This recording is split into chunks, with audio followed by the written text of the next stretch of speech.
स्नेहस नमस्कार मित्रांनो, मी प्रदीप तारमळे आज पुन्हा एकदा आपणा सर्वांचे सहर्ष स्वागत करतोय।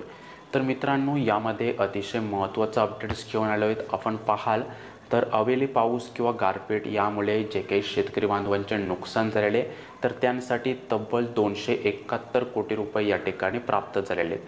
तर पॉईंट टू पॉईंट समजूनच घेणार आहोत। चॅनेलवर आपण पहिल्यांदा आले असाल चॅनेल सबस्क्राईब करून घ्या, जेणेकरून असेच व्हिडिओ मिळत राहणार आहेत। ठीक आहे, आणि मेंबरशिप घेतलेलं नसेल तर मेंबरशिप घ्या, जेणेकरून अनेक जे प्रीमियम लाभ आहेत त्यांचा आपल्याला इकडे बेनिफिट घेता येणार आहे। ठीक आहे, अधिक माहितीसाठी जॉईन बटनावर क्लिक करा।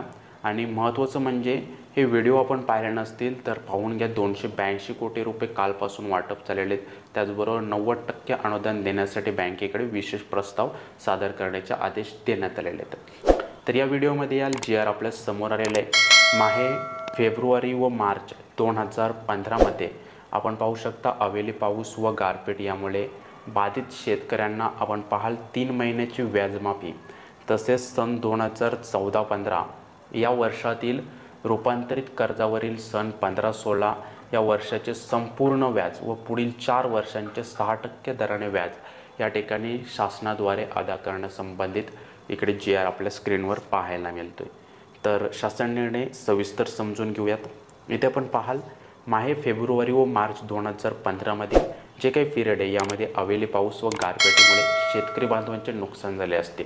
तर येथील जे शेतकरी बांधवांचे पंचनामे जिल्हाधिकारी तहसीलदार स्तरावर अवेलेबल आहेत अशा रत्नागिरी जिल्ह्यातील आपत्ग्रस्त आपण पाहाल 11,783 शेतकऱ्यांना 3 महिन्याची व्याजमाफी या ठिकाणी प्राप्त होणारे तब्बल 271.46 कोटी या ठिकाणी इकडे मिळणार आहेत।